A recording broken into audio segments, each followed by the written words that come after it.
શિયાળાની સિઝનમાં એટલે કે ઠંડીની સિઝનમાં જ્યારે મેથી, લીલા ધાણા, લીલું લસણ આવે છે ત્યારે આ શાકની આપણને બહુ યાદ આવે છે. ધાણા મુઠિયાની સબ્જી અને સરસ બને છે. તેના માટે મેં અહીંયા લીલું લસણ લીધેલું છે અડધી વાટકી સમારેલી મેથી લીધેલી છે અને 1 વાટકો મેં ધાણા લીધેલા છે અને 1 વાટકો મેં ચણાનો લોટ લીધેલો છે. અને ત્યાર પછી મેં આમાં આદુ મરચાં લીધેલું છે, થોડું ઓઇલ લીધેલું છે, 1 ચમચી હળદર હિંગ લીધેલી છે. ત્યાર પછી મેં સ્વાદ પ્રમાણે નમક લીધું છે. હવે આપણે આ પહેલાં મુઠિયા રેડી કરીશું. તેના માટે મેં અહીંયા મેથી, ધાણા એડ કરવાના છે. મેથી થોડી ઓછી લેવાની છે, ધાણા થોડા વધારે નાખવાના છે જેથી એની કડવાશ ના લાગે.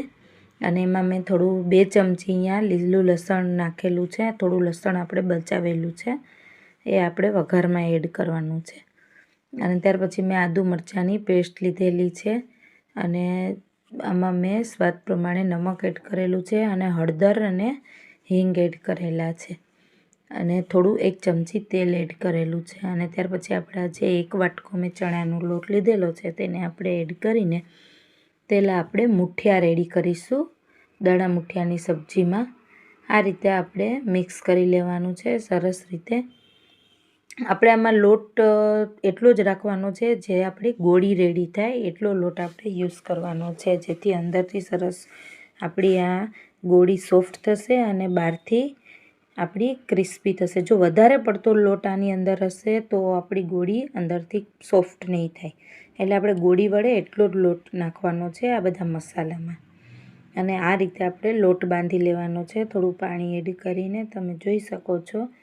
અને ત્યાર પછી આપણે આની ગોળી વાળી લેવાની છે મુઠિયા માટે નાની નાની. આ રીતે મેં અહીંયા ગોળી રેડી કરી લીધી છે, તમે આમાં જોઈ શકો છો તે રીતે. ધાણા મુઠિયાની સબ્જી માટે પહેલાં આપણે આ ગોળી રેડી કરીને મેં અહીંયા જે કુકરમાં મારે સબ્જી બનાવી છે તે જ કુકરમાં મેં અહીંયા તેલ ગરમ કરવા રાખી દીધું છે. આ ગોળી હું બનાવી લઉં ત્યાં સુધી.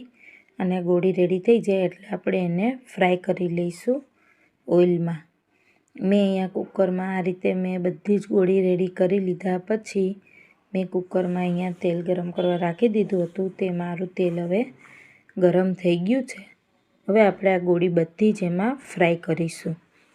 ત્યાર પછી આપણે આ કુકરમાં આપણે આ ગોળીને એડ કરી દેવાની છે અને ત્યાર પછી એને સરસ મીડિયમ ગેસ ઉપર તેલ આવે એટલી વાર ફૂલ રાખવાનું છે. તેલ આવી જાય એટલે આપણે આનો મીડિયમ ગેસ કરી દેવાનો છે અને આપણે બધી જ ગોળી આની અંદર એડ કરીને આપણે ગોલ્ડન બ્રાઉન થાય ત્યાં સુધી આપણે એને ફ્રાય કરી લેવાની છે તેલમાં. અને આ રીતે તમારે ગોળીને ગોલ્ડન બ્રાઉન થાય એટલે થોડી વાર વચ્ચે હલાવતા જઈને આપણે એને તેલમાં ફ્રાય કરી લેવાની છે. અને ગોલ્ડન અહીંયા તમે જોઈ શકો છો કે ગોળી આપણી આ રીતે વચ્ચે હલાવતા જઈને ગોલ્ડન બ્રાઉન થાય ત્યાં સુધી આપણે ફ્રાય કરી લેવાની છે. અને હવે આપણે આને કાઢી લઈશું તેલમાંથી બહાર. હવે આપણી ગોળી ફ્રાય થઈ ગઈ છે, તમે આમાં જોઈ શકો છો. એકદમ સરસ ગોલ્ડન બ્રાઉન કલર આવી ગયો છે. અને ત્યાર પછી હવે આપણે દાણા મુઠિયાની સબ્જીના વઘાર માટે બધા ઇન્ગ્રીડિયન્ટ્સને રેડી કરીશું. હવે આપણે આ ગોળી ફ્રાય થઈ ગઈ છે તો હવે આપણે આ બધા મસાલા મેં રેડી કરેલા છે દાણા મુઠિયાની સબ્જી માટે. તેના માટે મેં અહીંયા અડધી વાટકી વટાણા લીધેલા છે, અડધી વાટકી તુવેર લીધેલી છે, 1 વાટકી મેં ટમેટાની પ્યુરી કરીને લીધેલી છે.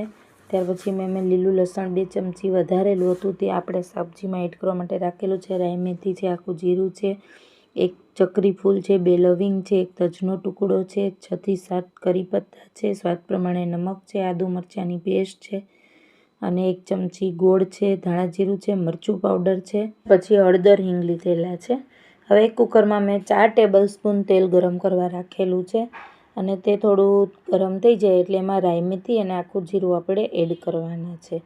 અહીંયા મેં થોડા સૂકા મસાલા લીધેલા છે, 1 ચક્રી ફૂલ છે, 2 લવિંગ છે, 1 તજનો ટુકડો છે, તે પણ આરે એડ કરી દેવાના છે. અને ત્યાર પછી કરી પત્તા એડ કરીને આદુ મરચાંની પેસ્ટ એડ કરવાની છે અને હળદર હિંગ એડ કરવાના છે. આ બધું જ સરસ આપણે ફ્રાય કરી લેવાનું છે થોડું ઓઇલમાં. અને ત્યાર પછી આપણે આની અંદર જે 1 બાઉલ ટમેટાની પ્યુરી કરીને લીધેલી છે તેને આપણે અંદર એડ કરી દઈશું અને આપણે સરસ એને ઓઇલમાં કૂક થવા દેવાની છે. ટમેટાની જે પ્યુરી છે ત્યાંની અંદર એડ કર્યા પછી તેલ થોડું છૂટું પડવા લાગે એટલે આપણે એને ત્યાં સુધી કૂક થવા દેવાની છે અને એમાં સ્વાદ પ્રમાણે નમક એડ કરવાનું છે. અને ત્યાર પછી મેં થોડું લસણ લીલું ને રાખેલું હતું બચાવીને ત્યાંની અંદર એડ કરી દેવાનું છે અને થોડીવાર બધું સાતળી લેવાનું છે. અને ત્યાર પછી આ થોડું તેલ છૂટું પડે એટલે મેં આમાં બધા મસાલા એડ કરેલા છે. મરચું પાવડર છે ને ધાણા જીરું પાવડર છે. તેને આપણે સરસ મિક્સ કરી દેવાનું છે અને થોડીવાર આને કૂક થવા દેવાનું છે. અને સરસ આપણો મસાલા આની અંદર મિક્સ થઈ જાય અને સરસ ફરી તેલ છૂટું પડે એટલે આપણે હવે આ દાણા જે લીધેલા છે વટાણા અને તુવેરના તેને આપણે આની અંદર મિક્સ કરીને એને હલાવી દેવાનું છે અને એને થોડીવાર આમાં કૂક થવા દઈશું. થોડા ફ્રાય થશે દાણા એટલે આની અંદર મેં અહીંયા ગોળ જે 1 ચમચી લીધેલો છે બધા ટેસ્ટનું બેલેન્સ માટે તેને આપણે એડ કરવાનો છે. અને ત્યાર પછી આપણે આને સરસ મિક્સ થઈને થોડીવાર તેલમાં સાતળીને આમાં પાણી આપણે એડ કરવાનું છે અડધો ગ્લાસ જેટલું. હવે અડધો ગ્લાસ પાણી આપણે એડ કરીને જે આપણા થોડીવાર ઉકળવા લાગે એટલે મુઠિયા જે રેડી કરીને રાખેલા છે તેની અંદર મિક્સ કરી દેવાના છે.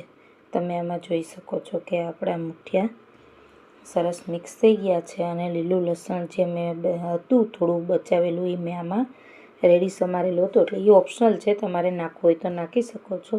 મારી પાસે હતું એટલે વધારે મેં આમાં એડ કરી દીધું છે.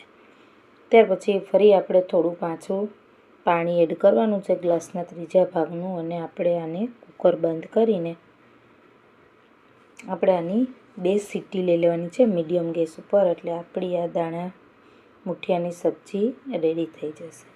2 મિનિટ પછી તમે જોઈ શકો છો કે આપણી આ દાણા મુઠિયાની સબ્જી બનીને એકદમ સરસ રેડી થઈ ગઈ છે અને ખુશ્બુ પણ એવી સરસ આવે છે કે આનું શું વાત કરું, એવી સરસ ખુશ્બુ આવે છે આમાંથી. તમે જોઈ શકો છો કે આપણી આ સબ્જી બનીને અહીંયા રેડી થઈ ગઈ છે. હવે આપણે સર્વ કરી શકીએ છીએ. અહીંયા દાણા મુઠિયાની સબ્જી બનીને રેડી છે. આ રેસીપી મારી સારી લાગે તો મારી ચેનલને જરૂરથી લાઇક, સબસ્ક્રાઈબ અને શેર કરજો.